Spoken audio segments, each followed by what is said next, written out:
welcome to another episode of Reverse Ambition. My name is Kelsey Cooper, the social broker, and I have today's guest, Mr. Charles Kuykendoll. Charles is a good friend of mine. Talk. Yeah, Negro. Charles, beloved Charles. Yo, can I do your? Can I mess up your bio? Just let me mess up your bio, okay? Go ahead, man. Go ahead, talk the truth. Charles is the head of talent acquisition at PlayVersus.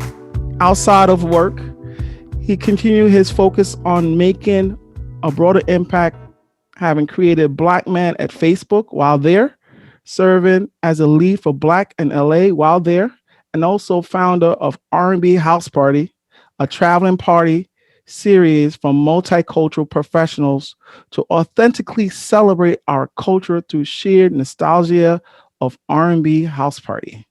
Charles is married to his beautiful wife Shireen, and I have a son, CJ. What's up, brother? How you doing, bro? I'm good, man. See, you didn't even need to read all that. Like, you actually know. I know. So I know. I want the listeners to know why you hear that. He does know me in real life, but I know. I'm trying to sound all professional, man. I'm trying to sound professional. We're not partying right now, even though I am drinking a little something. Yo, man. Yo, listen, I've been watching you move, brother.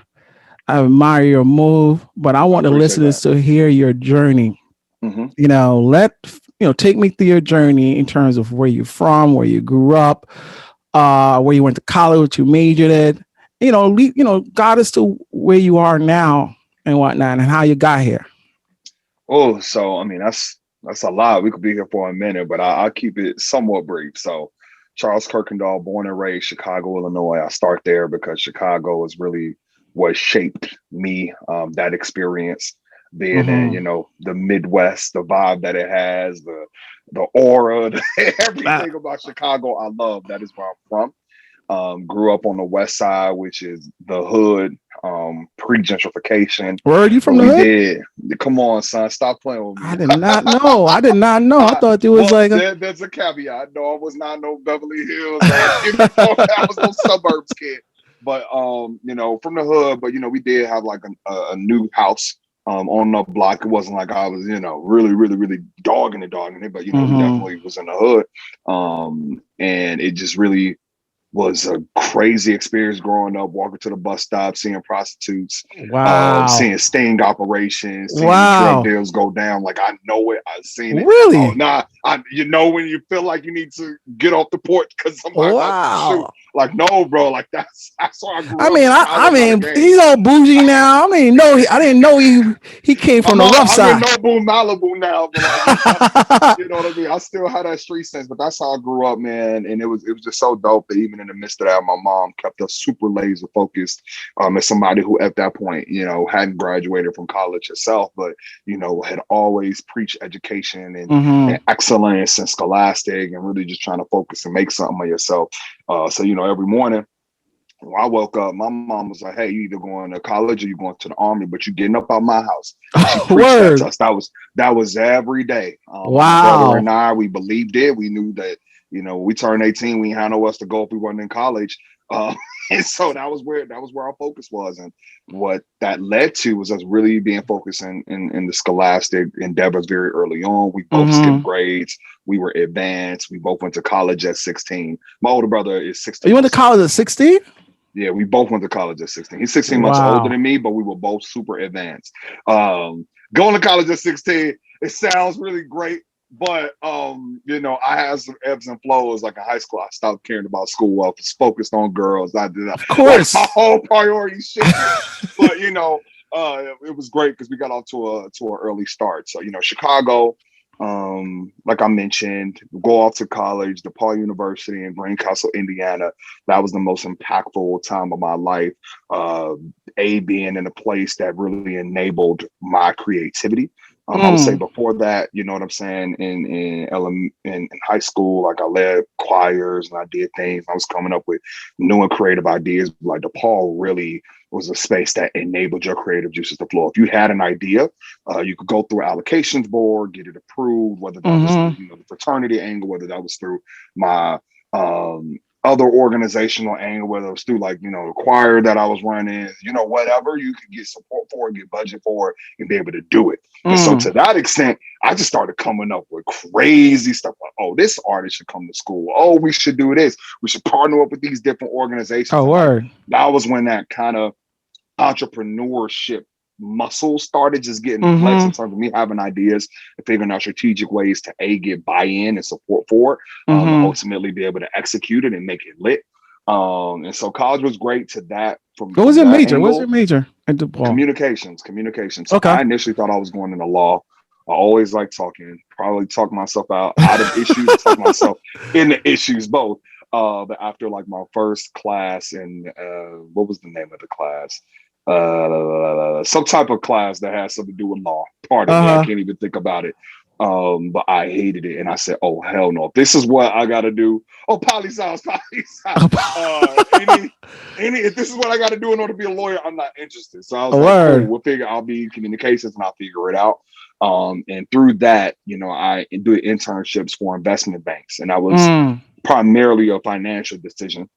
Because investment banks were the highest paying, but I wasn't like a banker. You were creative. I was doing, you were just following the money at this point.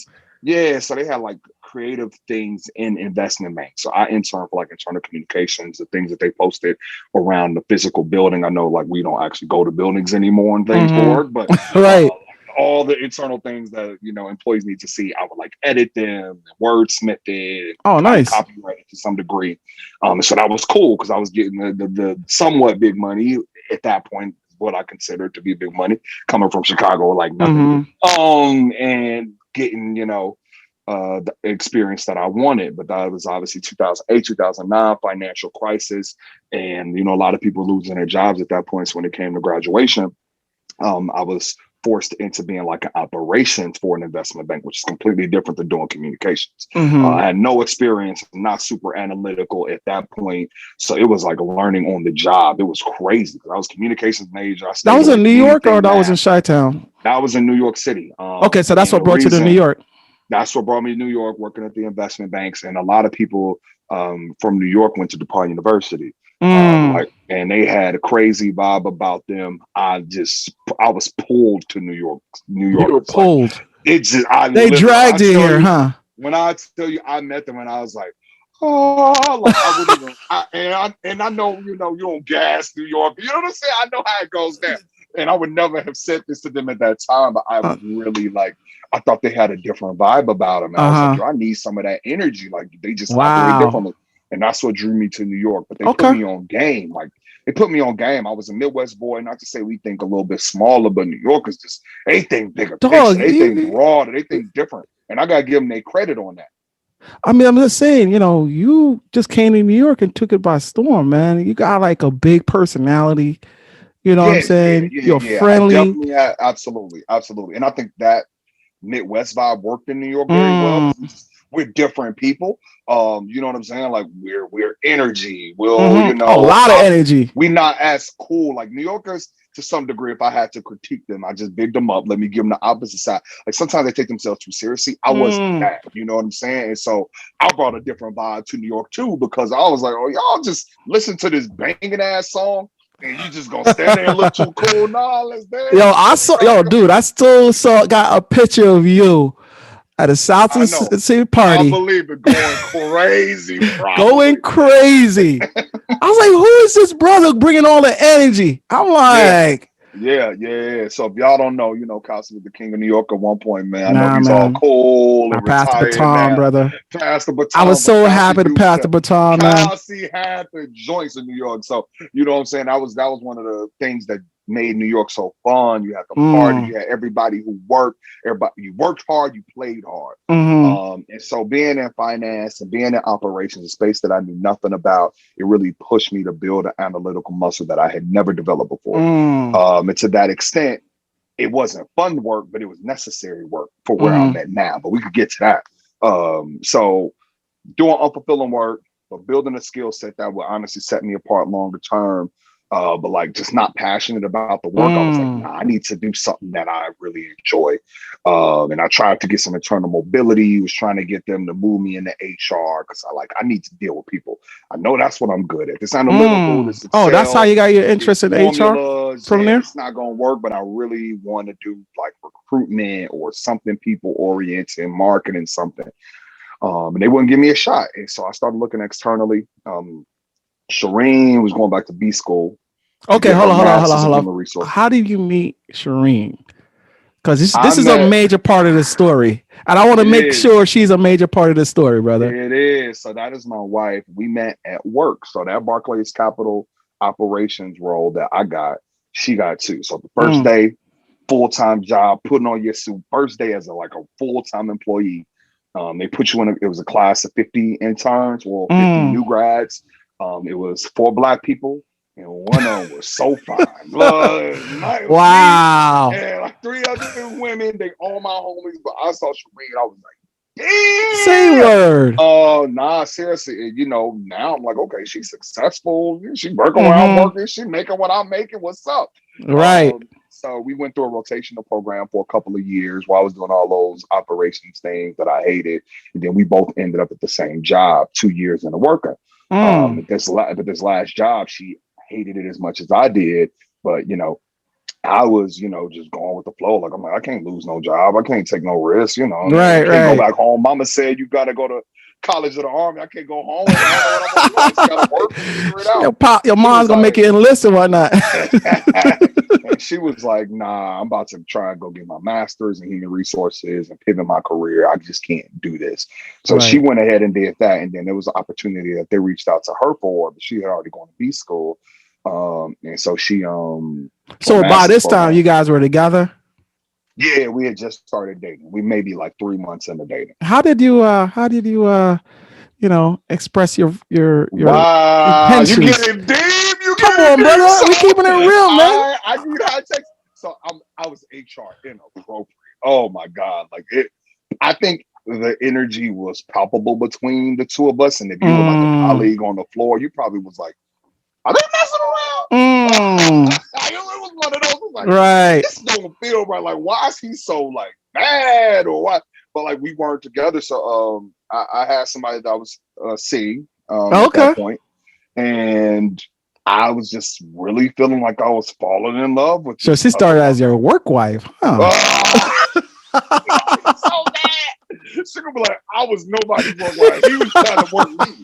But so I was just really, really, really vibing with her. And I was like, yo, I feel like I like you. I took her to a spot out to work and I was like, I just want to tell you something. I feel like I like you. Nice. And in her words, she no, I don't know who you think I am. What am I supposed to do with that information? You have a girlfriend. Just read me my rights and then she changed up on me. It was no more work wife. She wouldn't look my way. She'd be like, oh, good morning, Charles. She'd be like, what I'm saying? Oh, wow. Like the other people on the floor. And I broke my heart, but me and the other girl ultimately broke up. And then the next day I was like, yo, I'm single now. I already know you like me. Right. You can say you don't like me if you want to, but I know. And then I came in the next day and tried to. You fell for that Midwest swag. And see, you know what I'm saying? See if she was gonna be about it, and she still turned me down. So I literally had to beg her to let me take her on a date and get out the friend zone. And obviously the rest is history. But I knew. Wow. That's dope, man. That's how I wanted to really share that story because a lot of people come to New York to play. A lot of brothers come to New York to play and date as many people as they can because they're young. You got serious really early, and I wanted to. I got serious. I mean, I met her at 20, and we started dating at 22, 23. Oh wow! I'm 32. What am I making that up? We dated 8 years. Is that close to 8 years? Wow. 24. So 24. Yeah, we started dating when I was 24. And between marriage and dating. Wow. So you guys started making moves together. So whenever you wanted to make a move, you would run it by her. Yeah. And did she support you? Did she inspire you? Did she, Yeah, I would say it was inspiration the most. You know what I'm saying? So that job that she recommended to me, because she was already in a master's program, was really the job that changed my life. So obviously we had the same background. We were doing the exact same job. She's like, I couldn't take it. She just told the recruiter to look at my profile, which was similar. And I got a job at Ernst & Young. And I lasted there for 6 months. I went there, I did the job. It was like at the intersection of like data analysis, which I built a good toolkit for, and kind of HR, but it wasn't true HR. And it was just a very difficult role to kind of be in because you were looking at the people as data. And that's not you, brother. You know what I'm saying? That's not you. No. People are people. People are not dollars. Yeah, not numbers. You know, they're not statistics. I mentioned the name of the company, somewhere chill. I'm a professional now. Right. But it just wasn't the right fit. I'll say that. So after 6 months, for the first time in my life, I had nothing. No job, no nothing, no. You were like, income. Deuces, I'm out. This is not for me. Nah, I don't say that I chose it. I think that they chose to. Oh, word. Yeah. Oh, word. I didn't think it was working out for me, but I mean, it was fair. They had some good, corporate speak. I'm an executive now. I know how to finesse it. It was corporate speak, reduction, severance, you know what I'm saying? Whatever. Right. Either way, they let me go. And then, I wasn't focused on saving. I wasn't focused on those sorts of things. That muscle wasn't built in me yet. I just knew I got my money. I lived paycheck to paycheck. I went and partied. I came to your party. Yes, you did. I was like, something's going to come back. But then I was really telling because I lost all my money. I had a nice place in, Manhattan. I had to move out and go to Brooklyn to a shared apartment. Like it was very, very, very humbling. I moved out and just went to her school and lived with her for a bit. So I didn't have to pay no rent anywhere. So it was just it was crazy. But during those times, I was trying to figure out what I really wanted to do. The investment banks were calling and be like, hey, you come do this operations work again. And I was like, no, that's not what I'm passionate about. And so I ended up getting the opportunity from a headhunter who was trying to get me to go into operations. I was like, no, actually, I want to do your job. I want to be a recruiter. I want to do this. And they were like, really? You sure? And I was like, yeah. And it was like, well, listen, you'll come in, you'll be at the most entry level. You will make, and honestly, it was making less money than I had ever made in my life. My internships paid more than what they were freaking paying me. Wow. And I was just like, you know what? I prayed about it. My brother was like, listen, you do something you're passionate about, the money is going to come. That was the line that stuck with me my entire life. 16 months older than me. He told me that. I told him it's easy for you to say you make 6 figures. You good, man. Right. Sure, yeah, the money's going to come. But I say that I'm in a position that I'm solid now, but I really think it's important, for people to understand, I took that leap. I'm a testimony. I'm a testament that if you do something you're passionate about, no, it's not. I'm not being facetious about it. I'm telling you because you started from the bottom. You know what I mean? And it's going to work out. And I did that entry level, learn the nuances of recruiting, and built this thing into a real freaking career because I was passionate about it. I did it differently to other people. And now all those years in finance that I hated, having to do those Excel spreadsheets, understand data, that is literally the crux of what set me apart, being able to use data to leverage and make decisions based off of that. So it put me in a whole different category as a recruiter, and I just catapulted the second half of my career. Wow. So your combination of your people skills and your analytic skills combined, and so how did you end up at Facebook? So after the agency recruitment, did a few years there, did really well, but that's just ebbs and flows of that business. One day you're making a lot of money, if you're hiring a lot of people, if you're not hiring no people, you're not making no money. I knew I wanted to go back corporate. And so I went to JP Morgan, and it was in a quantitative research recruiting space. So very niche space in finance. And the competitors for this new market was the tech folks, tech companies. So all the people that I were coming up with super creative ways to engage and get hired at JP, they were like, Charles, I really enjoyed you. Great recruiter. You helped me so much. I'm going to Facebook. You were awesome. Wow. Really appreciate you. I'm going to Google. I was like, what's going on in tech that I don't know about? Right. Well, I can't get nobody to want to wear a suit and tie every day. And I was like, you know what? I'm ready to be my authentic self at work. I'm spending all this money on Jordans. I'm not able to wear them because I'm in a suit and tie 5 days a week. It's this other space that seems to be booming. People seem to be happy. I want a piece of that. And so the only reason I ever applied for a tech job outside of finance is because I didn't get promoted immediately. And I thought that, if it was a true meritocracy, I should have been promoted to VP. I was at JP Morgan like 11 months and I freaking killed it. I don't think I ever told anybody this. I killed it. They sat me in the office. They gave me really good bonus and they were like, we see you on the VP track. And all you ever wanted in finance to make it to VP. I was like 28, 29 or something. And I wanted to make VP before 30. And they were like, you haven't been here long enough, but you are on track. And all things considered, you should make VP next year. And I said, you ain't gonna tell me I'm pretty much VP right now. You're gonna make me wait a year. I was like, I'm gonna go get a different counter. I'm gonna go get a counter offer, and then I'm gonna force you to make me VP right now. So before I went to Morgan Stanley, Goldman Sachs, et cetera, to get a counter offer, I was like, well, let me just put my name in the hat for a few tech companies. And I reached out to a few friends, one at Amazon, one at Google, one at Facebook. And then I actually got like traction from Google and Facebook. And so I was like, cool, if they giving me an opportunity, let me at least like put my best foot forward. And I knew nothing about tech. I had all these informational calls. I spent weeks studying for it. Like I was pledging online. Like I was like, if I'm not going to in the hole, it's not going to be because I didn't put forth the effort to learn the business. So I did everything I could. And I ended up getting 2 offers, one from Google and one from Facebook. And I said, oh, my days in finance are over. I never expected. I was just going to go get rejected from these and go get an offer from another investment bank, right, and move on with my life. My wife was 8 months pregnant when I went through this exercise. Say word. And I got a Facebook offer to relocate to San Francisco within a month.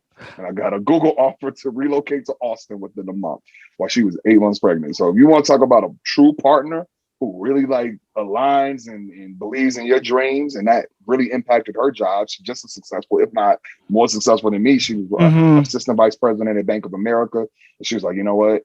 If this move is so she was doing her thing. She was doing her thing. Bro. And 8 months pregnant.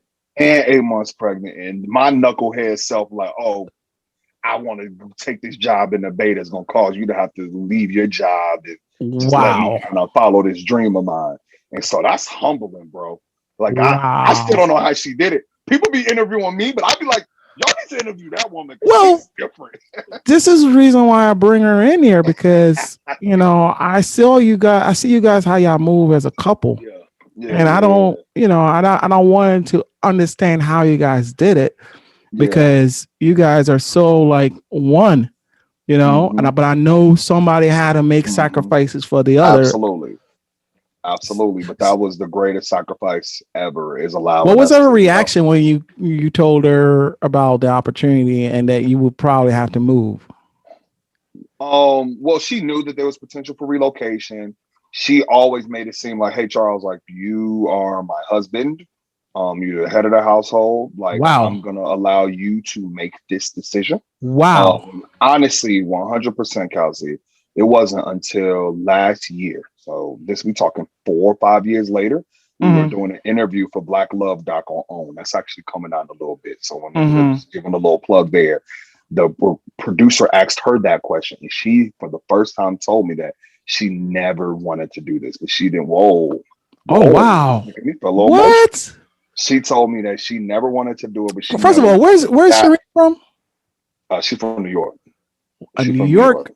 A New York, bro. She said she never wanted that to influence me pursuing it to the best of my abilities. If y'all can see my face, like I literally got emotional saying that, because I'm like, I didn't even know that entire time. But as I told you, during it, I was just like, oh, she said, cool, we going on Facebook. Right. Hey, we going to Austin. You'll have a baby, then we'll figure it out. But until last year, I didn't even know that she even cared or was like disappointed or leaving her entire family and not having that support when she was going to have a newborn, of having her mom there. She never told me that. Wow. So that's like a crazy sacrifice, but it was worth it. You can ask her now. It was definitely worth it. Oh, no doubt. No doubt, man. She living her life right now, y'all. I know y'all listen to this. Oh, yeah, for sure. She's an asshole. They probably think I'm an asshole, but nah, she good.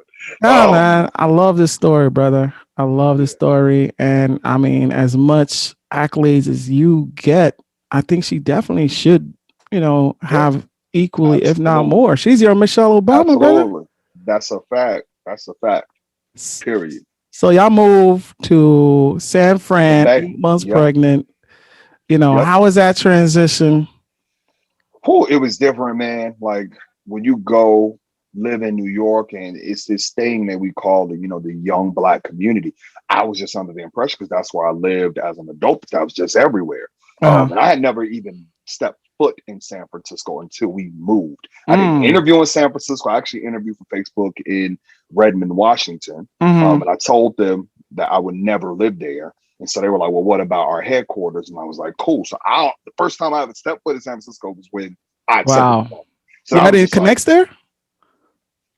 I had like a friend, one of my frat brothers out there, but it was honestly, I was like, whatever, I'm here to work. I'm just going to do this work, and that's it. But I just assumed every place had a young Black community. Like, and on the weekends, we go brunch and we go party. Right. We going to grind. And if it's a happy hour, cool. But more times than not, everybody just on their grind. That's all I knew in New York. And I got out there, and oh my God, no, none of dry. That. Boy, oh, it was so dry. It's helpful in that I had some really cool colleagues, so my coworkers became my friends. But the level of resentment that Shireen had towards that, because at that point she was, not working and was with a baby all day, and she's like, I don't want to sit here and hear about your fun you had after work, hanging out with your Facebook people and eating y'all lunch. Like, I'm sitting here bored. I don't have no way of meeting anybody. It's not that many Black people in the Bay. So you're not like able to just meet people, by going to a little situation or a happy hour or whatever. So honestly, I feel like a +1 party at my house. I shouldn't say house. We were renting a spot, but a little spot that we were staying at. And I was like, I need all my coworkers to invite one of their friends, and then come to my house and then help my wife make friends. So so you started hosting events because you want to make sure your wife knows as many people as my wife was able to meet people. Wow. And so she just got her spirits lifted. But then the ultimate kicker is she had the baby 4 or 5 months of maternity leave. She was ready to get back on the job market. And guess who gave her a job? Facebook. Oh, nice. So nice. She was like, "Oh, it's lit. Now I'm here too.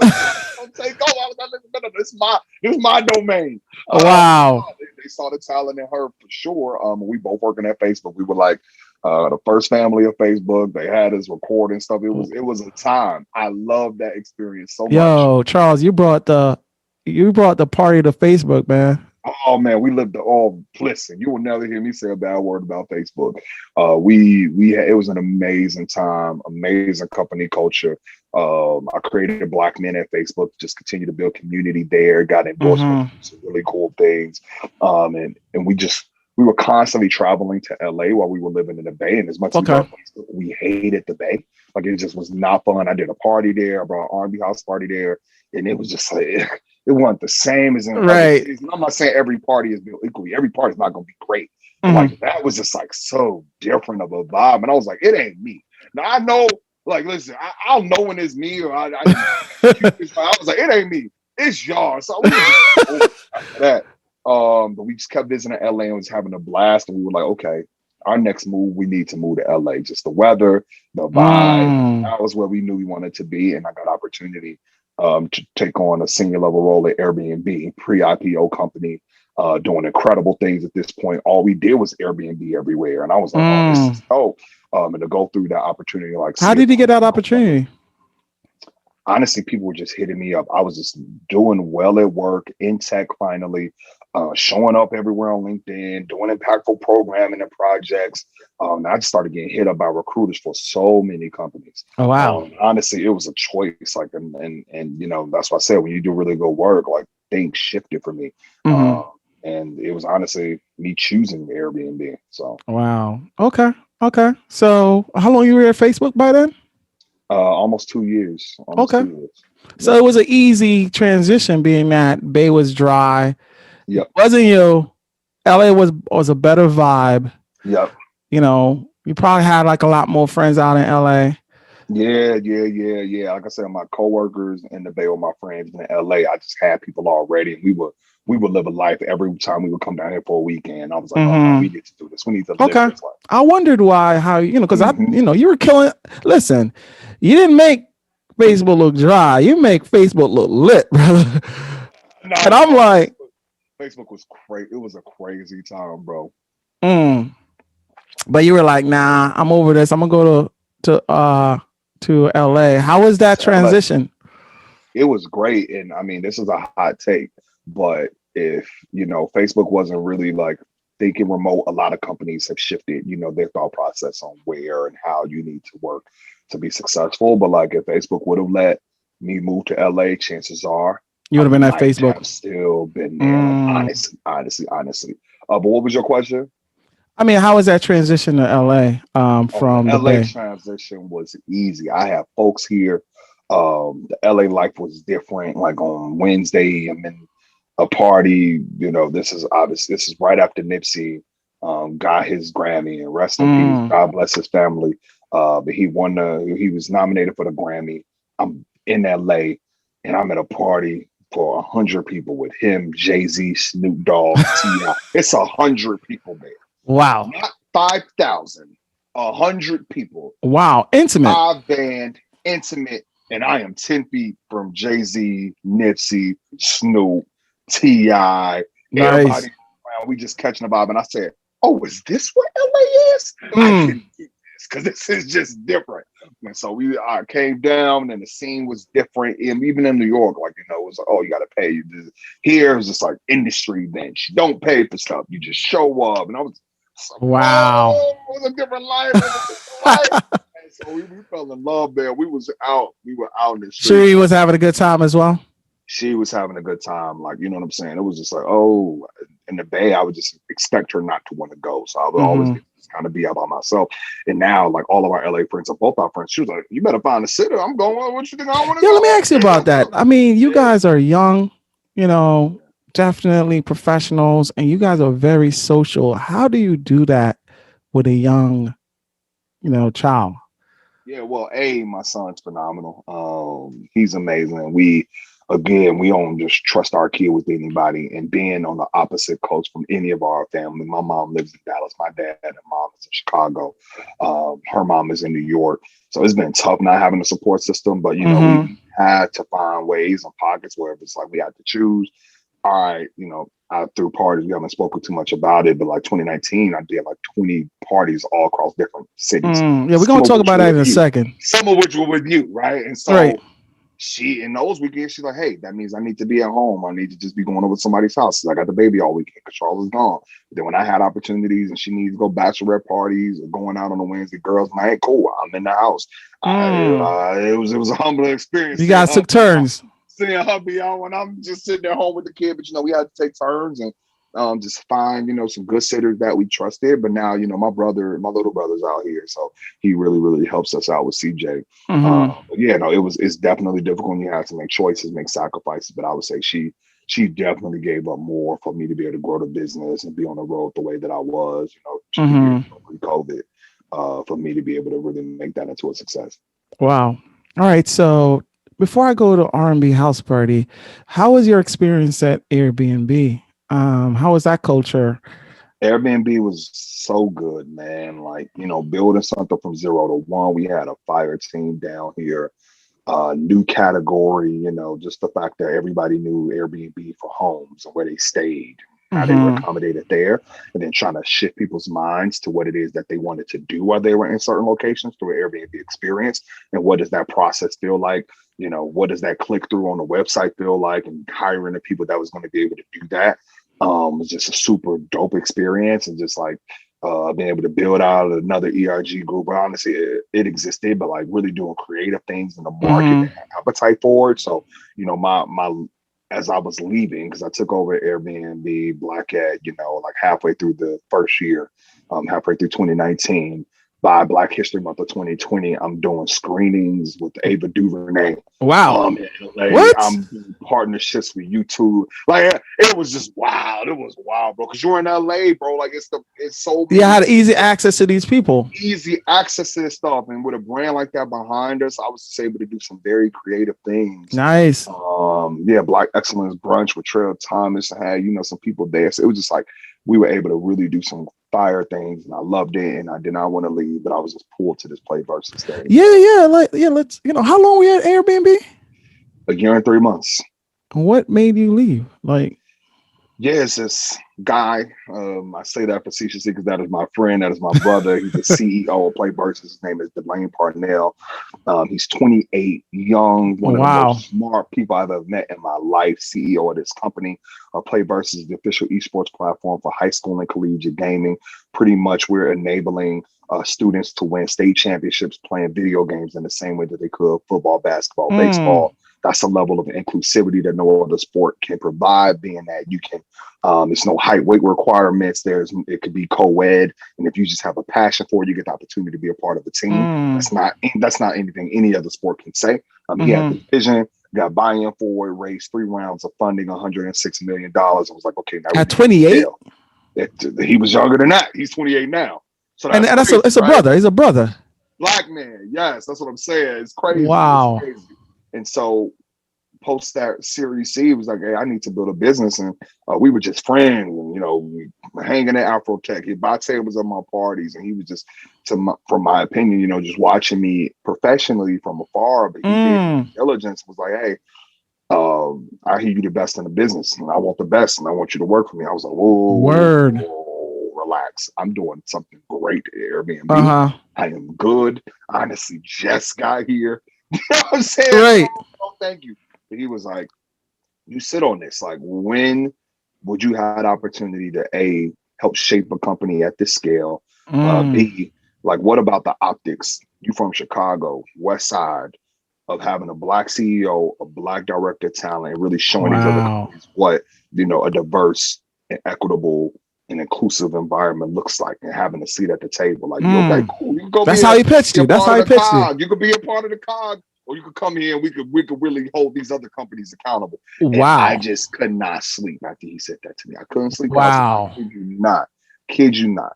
I couldn't sleep. And I made my stomach was turning because I loved Airbnb and what we were doing so much. But that resonated with me. And I was like, I got to do it. What did Shireen think?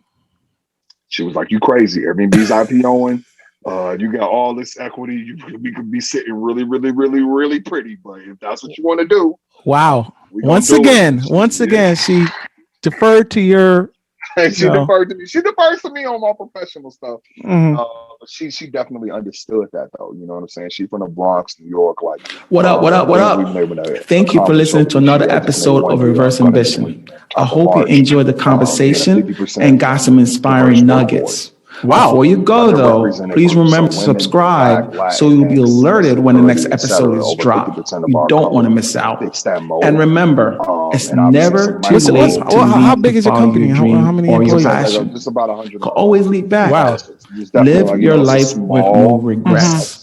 Until next time, my name is Kelsey Cooper, aka the Social Broker. Peace. You don't have to operate from behind. If you have true innovative pathways and do the work in terms of building a top of funnel, like, every company should be able to do this. And so we've done this, and we rolled showing, talking about how we did it, and we wear that on our sleeve, and we like, hey, these other companies are blowing up smoke. They're doing all of this stuff post George Floyd. We donating this, we doing that. No. Let's see it. Let's see it in the numbers. Let's see it in the executive team. We won't play those games. So that's y'all putting foots on necks in the tech industry, huh? You know what I'm saying? We in the tech industry, Suge Knight. But that's how we feel, man.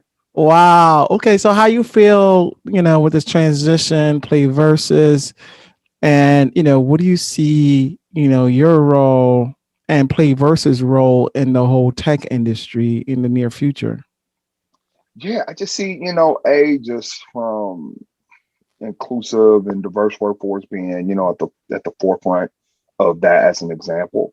I think our product is super fire, and, we have an opportunity to really enable, as we continue to have different game offerings and things of that nature, just enabling that interpersonal skill, man. Like, I just think about the people who were passionate about gaming, like, and us as Black people, we are oftentimes just end users, and we don't think about it as careers. We don't think about it as careers, but as often as we get into these, we're always consumers. Computer labs, you know what I'm saying? Like, oh, this game is cool. I wonder how they built it. Oh, Play Versus the platform. They're enabling us there to play this game. What the heck is that? How do you enable it? What's the technology behind it? And just start raising awareness in those questions early on. Like, that is when you're going to really start to build and have more diverse engineers and more diverse people that seated at the table at a longer term. So as long as we get into these schools and allowing them to do something that they're passionate about, build those interpersonal skills, in addition to, what their passions are, we could really, really make a true impact in this world. Nice. Yo, man, listen, I remember, because I love watching your IG stories, man, because I love to see, first of all, I love to see Black super love. Entertaining. I love to see Black love. My life. And I live vicariously through you because you live in that life in LA, like, you're doing it right. You even freaking built a house from scratch in LA. Yeah. And I remember when you left Airbnb, and shortly after the pandemic happened. Yeah. You know what I'm saying? And I remember reading where there's a bunch of layoffs at Airbnb. That is a fact. You know what I'm saying? So I remember, and I remember saying, yo, bro. You text me. Yep. I was like, yo, you see the future? Because, more than a lot of people will be like, why are you leaving such a great, opportunity for a startup? Yeah. But you followed your purpose, and you kind of avoided all that. That's a fact. I was 2 weeks away from being laid off when I took this job. Wow. And you ain't know it. Head of role. I ain't even know it. You ain't even know it. Wow. Yo, so tell me what's the lesson there? Because I know a lot of us, we're so scared to take that leap and bet on ourselves. What was that lesson? I did it before. And I would say this one was a trickier one because, the Facebook to Airbnb move makes sense. It was like LA, it was growing market, pre-IPO. I understand tech now, but the Airbnb to play versus was back to like that, unemployed into taking this agency recruitment job.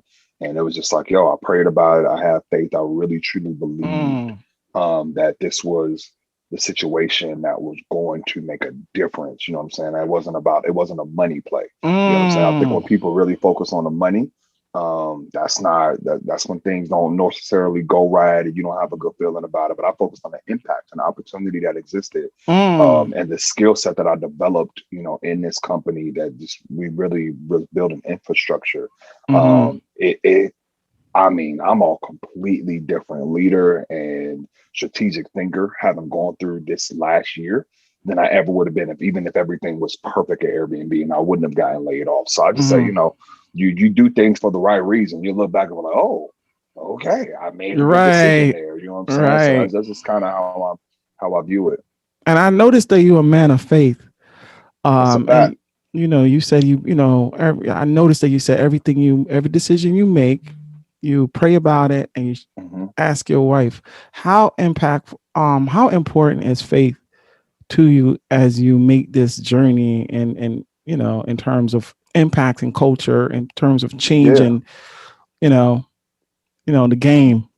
Yeah, faith is super important to me. My dad is a pastor. He didn't start that way. He was outside early. It's like, but then, for the latter half of my life, maybe around like 18, became a minister and pastor. But all my life, I was in church. My mom and dad always went to church. That sort of thing. Church boy. So it's always been ingrained in me. I led choirs and all of that. But it was, I would say, to me, more so something to do than like a part of me until I lost everything. I had an ego.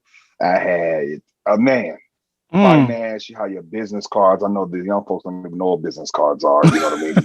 They don't whatever. But I had business cards. I wore my title on my sleeve. I got my shit together. That's how I approach the world. I didn't feel like I need nobody. I didn't feel like I needed God. I was just good until I lost everything. Spent 6 months unemployed and had to ask people for money and have my girlfriend at the time put my bills on her credit cards and her credit. Yeah, till I had to do that. That'll give you some faith, man. I'll give you a little bit of faith. Like, all right, if you fix this, I know you real. You know what I'm saying? That's when I really developed, a true relationship with him in an authentic way. And guided, all of these decisions that I made. Like I said, it's been a rocket ship. Like it's not lost upon me. The salary that I have, the life that I'm able to lead, the fact that I'm living in a new house and hot take, I'm trying to buy another house right now. Say word. Bigger house. I mean, it just looked like, oh, this guy's like perfect. If you look at me over the last 2 years, I'm not talking about you. I'm just saying, if you look at me over the last 2 years, all you see is that. And so when I get these opportunities to talk through that, it's like, no, but this is what really mattered to me. Right. In order for us to get to this spot. So, you know, that was when I really built up my faith and my trust, and you know, that even led me to being comfortable taking a leap and doing parties. I'm like, yo, I've already had nothing. I know what nothing looks like. So doing a party that I'm fearful of because entrepreneurship is scary because people might not show up. That might hurt my ego. My ego already been hurt. Right. The first thing you in New York and you at a happy hour that you meet somebody, they say, oh, what do you do? And I was, man, that's the worst question you could ask. right. I'm in between. Used to be right about where you were. You know what I'm saying? So I'm like, I've already done that. So I don't know. I think I should take this leap of faith and do this party thing too. And let's talk about that. You know, you got, you know, making a lot of waves in the tech industry, and you do this dope party, RNB House Party, and you know, it's doing extremely well. What inspired you to really focus on R&B and doing a party when I think at the time trap music was popping? Yes. Everything else was popping. Nobody was really focusing on R&B. What made you, you know, another vision that you had? You know, what made you dive into that space? Yeah. So it's twofold. So in high school, in Chicago, we did basement parties. And in those basement parties, it really featured R&B music. There's this very, you know, famous person from Chicago that did R&B music that kind of defined that time, who we will not name. So that was just ingrained in our culture. Right. So I went to college and we strolling and we frat bros now and we doing all of this and I'm wipe me down. I'm like, bro, like, well, like this ain't the parties that I knew. And so the alternative to that was doing an R&B house party at the Alpha House. And that's where R&B House Party came from. It was a party to remind me and give me that Chicago feel of a basement party so everybody wouldn't just be strolling. You actually dance with a girl or whatever. So that's where the idea came from. And that was a fire party I did in college. So you bring us to New York, you see a clear need. It's the exact same thing. Everybody in New York, you got these fine women. I was dating. I didn't care. Right. I was in a relationship. You got these fine women Millie rocking, like doing the most, right. You know, the most New York. Can y'all like want to dance a two-step, please? So I was like, yo, it might. There's no opportunities for brothers to slide up in there with their game. Oh, bro, because we like, you know what I'm saying? Everybody going crazy. And so Shireen, I was going to like Taco Tequila and Trap Jarrell's party, and I was getting pinged and text messages all the time, like, oh, are you going? Are you going? Are you going? Are you going? Because the same energy I brought to your party, man, I love it, which also I didn't realize, you know, brought something to it. I was doing it because I was having fun, but I also didn't realize like that brings something to somebody else's party. Your energy is, you know what I'm saying? And I was doing that at his, and people were looking for me to be there. Oh, and she's wow. like, bro, it's some people coming for you. Like, I'm not saying all 1,000 people that come up for you, but it's people come up for you. Like, why don't you do something? Right. And curate something. And I was like, nah, I didn't believe, you know what I'm saying? And she put the battery in my back, as New Yorkers would say. Shireen like, put the battery in your back. Wow. And I told her, I was like, well, listen, you really, really want to do this, I want to do it with you because you're from New York. I have transplant friends, they call me. I'm not from New York. All my friends are not from New York. She's true New York, and she like to call herself. I was like, well, you do it with me so you can get your real New Yorkers. I'll get my transplant friends. I think we'll have a higher likelihood of being successful. I'm a businessman now. Right. Being successful if we do it together. But I was like, let's just start super small. Let's make an R&B house party because we're a couple. R&B goes together. People will put in their mind that they have a higher likelihood of finding a mate at a party ran by. Right. That was the business strategy. By I'm going down into, so you find a need, you find a gap, and then you address it. And right. Where R&B House Party was birthed. Right. We started small. We did Underbar in Harlem, 50, 60 people max. Promoted it on Instagram, very early Instagram days. Had the flyer with the music behind it. within maybe 20 minutes, reach capacity and under bar. They gave us $5 a head. We reached capacity. Within 15 minutes, we get text from all our friends like, we can't get in, we can't support y'all. Wow. Underbar started charging people a $75 bar minimum to go down them steps to get into our party. I said, wow. First of all, $75 at that point in time is a lot of freaking. It's still a lot. I still might be like, yo, y'all tripping. I was spending $75. And you only getting $5? You know what I'm saying? I'm only getting $5. So that's when I was like, yo, we got something here. Mm-hmm. Let's do this right. I knew the game. Jarrell did parties. Understood you need to build a listserv. And so we just started doing it right. Next thing you know, rest is history. The important piece to notate there is that because I wasn't from Chicago and I was building a successful business in New York City, my Chicago people was watching that. I would put the pictures on Facebook from the party, yada, yada, yada. Next thing I know, for lack of a better word, I never lived in Chicago as an adult. My Chicago people think I'm popping because we view New York like that. We view like, if you can make it here, you can make it anywhere. Like that's how we view New York. And it was like, oh, our hometown kid killing it in New York. And then it hit me. Traveling. I can easily be able to do this in multiple cities. And I took my party on the road and I brought you know what I mean? That kept me from oversaturating doing parties in New York, which again will mess your party up quick. Because I was able to do dual cities. And I was like, okay, we could do this strategically. And that's how I built it. I gave a lot of game right there. I hope people paid attention. But, you know, that's how it happened. Wow. You know what? You're right in terms of when you approach me, to partner with you. First of all, I love your energy. And I love that you were just 100. And I love that you were a married brother. You weren't a promoter. You know what I'm saying? Yeah, you were just trying to spread put a negative stigma about that, man. Like that P word. Well, I have some. I was approached a lot by people who want to partner with people, and they just saw the immediate picture. They didn't see the game. They didn't see how it's going to change culture. You know what I'm saying? And that's why I put a negative stigma against promoters because no, I agree. I'm here with you. No, continue. Yeah. That's right. But people try to put you in people promoter category. But even what I view myself. There are those who want to do weekly who just want to get you to come out and get a check or text your phone.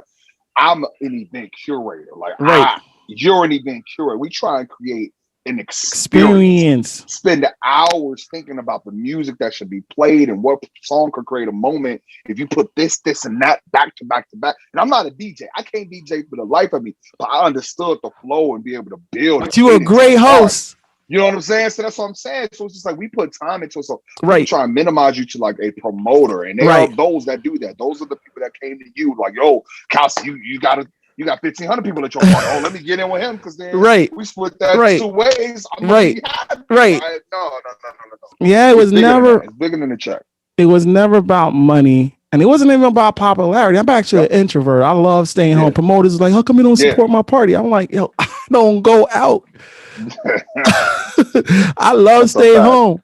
So, so when you first of all, I've known you for a while and you always supported me and whatnot. And you being a married brother, young brother who's just focused on, who's totally in love with your wife, and it shows. I was like, I want to support that, and I want to be a part of that movement. You know what I'm saying? And I'm like, one of the better decisions because I was like itching to get out the game because I was, you definitely were. And I pulled you back in. So y'all don't know. At the height of me doing RNB House Party as an independent entity, I had this really good idea, but this is why the respect matters, man. You do it right. Like I wanted to get into the happy hour space. Mine was like a Saturday day party, and the king of the freaking happy hours, freaking Kelsey Cooper, like South in the city was a moment. I was like, bro, like I want to do like an R&B happy hour where people dressed up because my day party, you come in shorts. That's what our whole goal was for that party. I was like, I need to do something a little bit different. We can play, I can't go to my party and play 80s music. It just wouldn't feel right for that Saturday party. But at an after work, happy hour playing Rock With You by Michael Jackson. That's going to work for our audience that's dressed up, post work, trying to get a little drink. You know what I'm saying? So it was like a different vibe that we could bring. I was like, I need Kelsey, I need the king.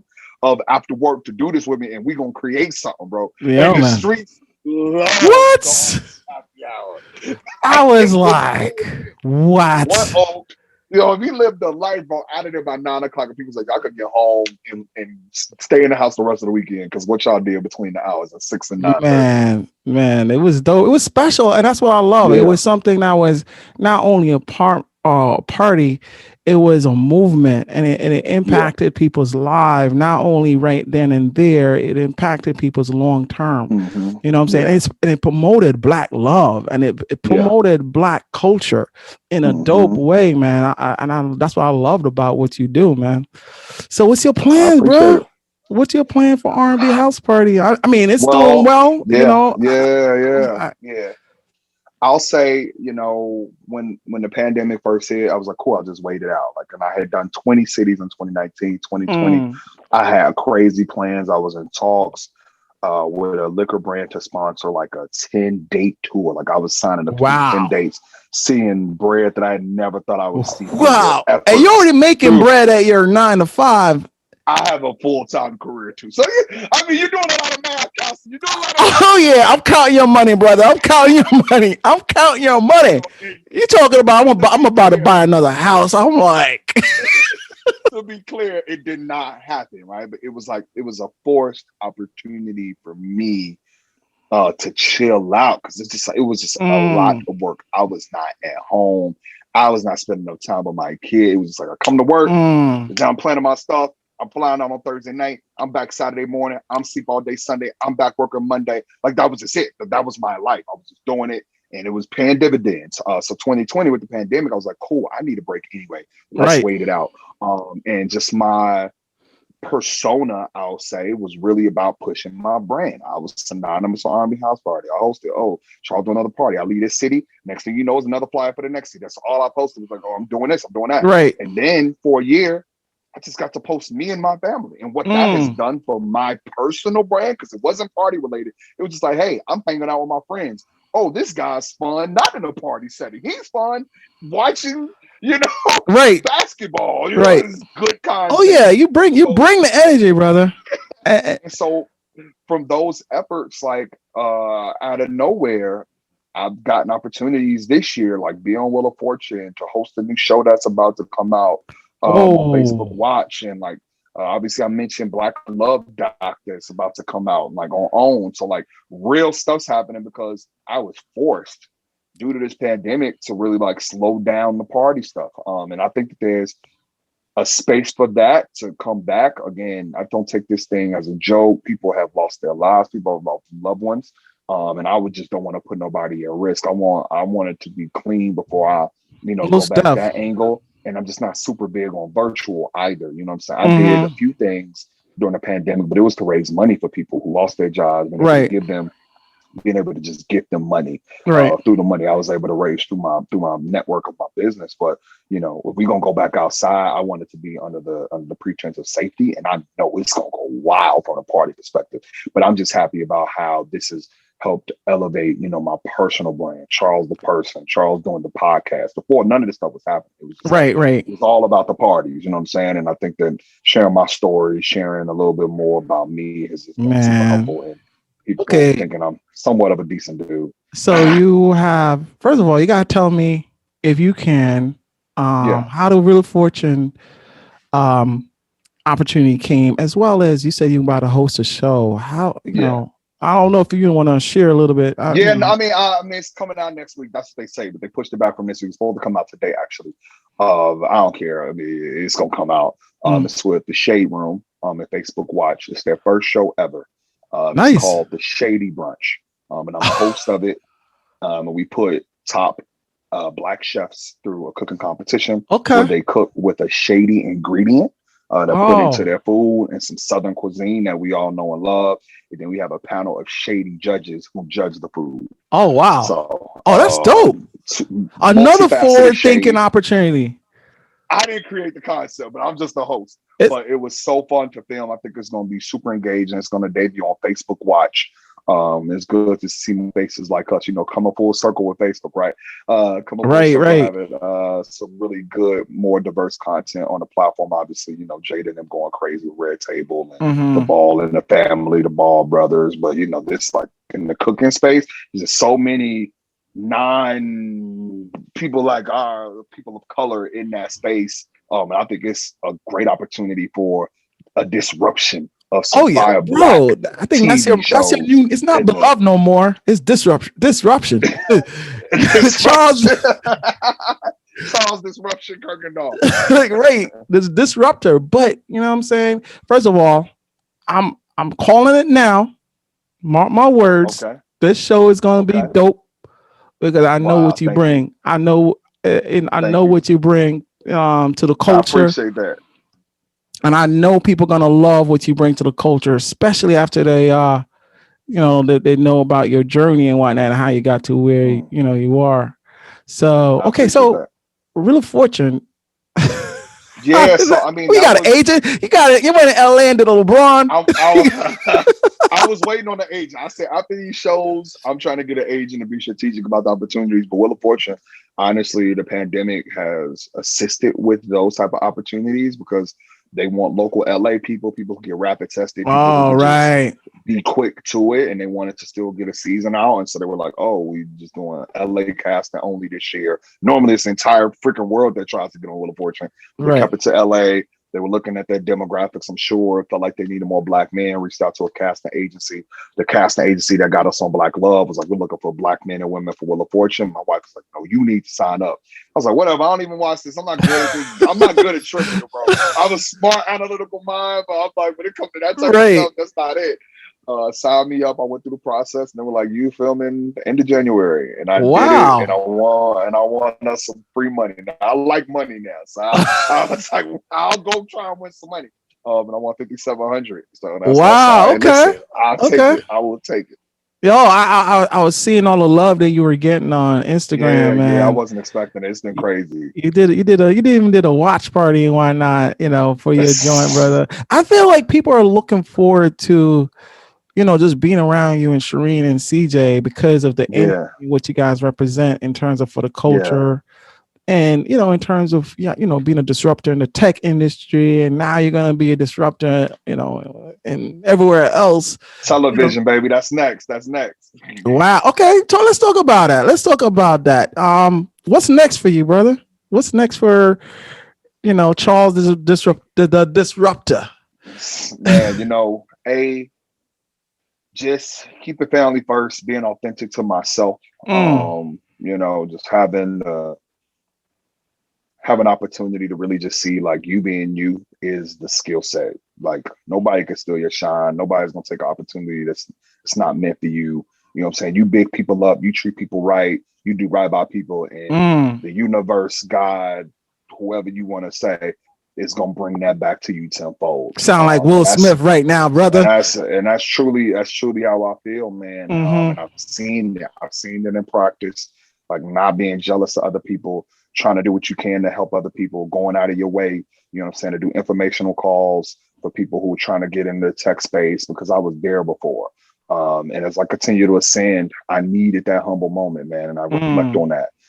Because that's just kind of how I keep that level of humility, no matter all the great things that's happening now. Like I bring a different vibe and aura to it. And, if I get into this television space, I ain't doing it to be famous. Like at one point I was like, I just want to be famous. No.